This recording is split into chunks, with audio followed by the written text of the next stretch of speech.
BJP के senior नेता advocate Chandra Mohan Sharma ने आज पार्टी को अलविदा कह दिया है, यानी पार्टी से इस्तीफा दे दिया है। हमारे साथ चंद्र मोहन शर्मा जी, इनसे बातचीत करते हैं। चंद्र मोहन शर्मा जी, ऐसा क्या हुआ कि करीब 50 सालों से आप बीजेपी के साथ जुड़े हुए थे, आज आपने पार्टी को अलविदा कह दिया, आखिर क्यों? ये मुझे कोई खुशी की बात नहीं है। 50 साल की एसोसिएशन छोड़ना इतना आसान नहीं होता है, लेकिन मैं इतना मजबूर हो गया हूँ। मुझे अपनी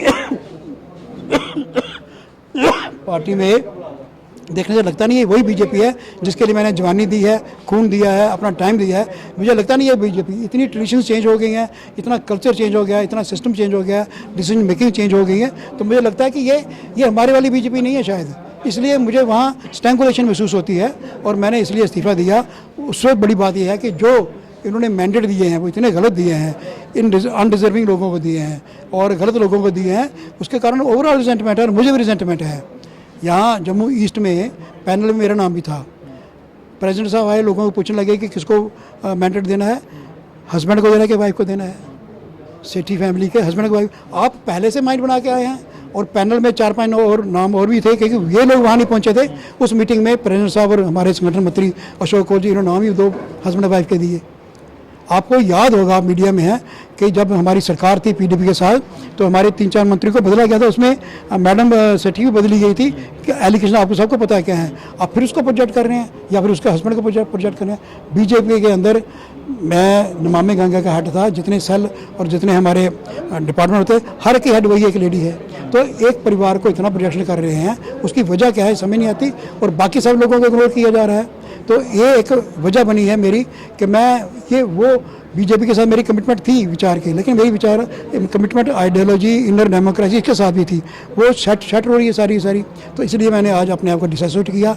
मेरे साथ युवा मोर्चा के डिस्ट्रिक्ट प्रेसिडेंट करुण शर्मा, इनकी पूरी टीम ने रिज़ाइन किया। सरदार बलविंदर सिंह जी और 2-4 लोग हमारे रिज़ाइन किए। चंद्र मोहन शर्मा जी, ये फैसला लेना आपके लिए आसान नहीं था, क्योंकि इतने सालों से आप जुड़े, जैसा आप खुद बता रहे हैं।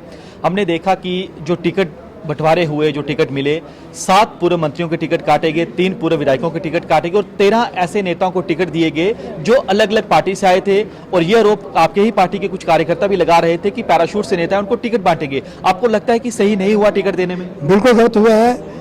ये तो जो आपने बात कही मैं सहमत हूँ। इसके अलावा बैकवर्ड कोई कैंडिडेट नहीं हमारा, नौजवान युवा मोर्चा कोई नहीं। महिला मोर्चा का एक शायद किश्तवाड़ से वो हमारे मित्र थे, उनकी परिवार की उनकी बेटी को दिया गया। महिलाओं को रिप्रेजेंट नहीं, बैकवर्डों को नहीं। ये क्या सबका साथ सबका विकास करने वाली पार्टी कुछ चुने हुए लोगों को और सब वेल टू डू लोगों को टिकट दे रहे हैं। मिडिल क्लास का आदमी जो स्ट्रगलर है, जो मेन कोर एरिया है बीजेपी का, हमारे गरीब कल्याण योजना बनती है, तो उन लोगों को तो प्रतिनिधित्व दिया नहीं। तो आखिर क्या वजह आपको लग रही है कि कार्यकर्ताओं को इग्नोर किया जा रहा है, आप जैसे नेताओं को इग्नोर किया जा रहा है? ये जो हमारे at the helm of affair में नाम लूँगा, अरविंद राणा जी, अशोक कोलिया और 2-4 लोग, इनकी मेमोरी बड़ी शॉर्ट है, इनकी सोच बड़ी छोटी है। इनको ये लगता है कि ऐसा कुछ ना हो जिससे हम बोलने लगें, तो फिर अपने आप को प्रोजेक्ट करते हैं। पिछली ट्रेडिशन पार्टी है उसको इग्नोर करते हैं। सेक्रीफाइस इतनी हुई है, यहाँ 13 लोग मारे गए थे 53 में गोली चलाते हुए शेख अब्दुल्ला की सरकार ने। उनका मेमोरियल बना हुआ है सुंदरमणि में। हमारे अरविंद राणा जी 3 साल 2.5 साल एमएलए रहे, एक ईंट नहीं लगाई इस मेमोरियल को ठीक करने के लिए। बम बोलो आंदोलन में 14 लोग हमारे मारे गए। हम लगातार उनका दिन बनाते थे। पिछले 6 साल से जब अरविंद राणा जी हैं वो दिन भी बनाते हैं हम। तो ट्रेडिशन जो है हमारी, शहीद हमारे परिवार, हमारे सीनियर लोग रहे, सबको वो भूल गए। अब आप कहाँ से चुनाव लड़ेंगे? निर्दलीय चुनाव लड़ेंगे? कहाँ से लड़ेंगे? मेरे साथी फैसला करेंगे एतवार को, लेकिन मेरी चॉइस रहेगी जम्मू ईस्ट से एज ए जेन्युइन बीजेपी चुनाव लड़ूंगा। ओवरऑल अगर हम देखें कि कटरा में हम देख रहे हैं कि कार्यकर्ता प्रोटेस्ट कर रहे। रोहित दुबे को टिकट मिलता है, बाद में उनकी काटेज बलदेव शर्मा को दी जाती है। राजीव शर्मा के खिलाफ शाम में प्रोटेस्ट हो रहा था, वो कार्यकर्ता यहाँ पहुंचे। जम्मू नॉर्थ को लेकर हम देख रहे हैं कि लगातार जो कार्यकर्ता विरोध, आपको लगता है कि नुकसान हो गए इससे कार्यकर्ताओं की नाराजगी से? पक्का नुकसान होगा। अगर मामला सुधरा नहीं तो नुकसान पक्का होना है। आप किस्मत देखिए कितनी खराब है। बीजेपी सरकार बनाने के लेवल पे आई थी, एकदम पीछे हटना पड़ा। ये सारे इसके लिए रिस्पॉन्सिबल हमारे ये 3-4 लीडर जो हैं ना, यही रिस्पॉन्सिबिलिटी है। ये दिल्ली में गलत प्रोजेक्शन करते हैं और यहाँ भी गलत तरीके से पार्टी चला रहे हैं। कोई दिल्ली में किसी से आपकी बात हुई, कोई सीनियर कोई नेता से? मैंने ट्राई की थी राम माधव से बात करने की, मेरी पर्सनल पहचान है उनसे। जब मैंने राज्यसभा चुनाव लड़ा था तो मेरे साथ ही थे। फिर मैंने ये हमारे आशीष सूद जी से बात करने की कोशिश की, लेकिन वो बड़े बिजी हैं, फ़ोन नहीं उठाते।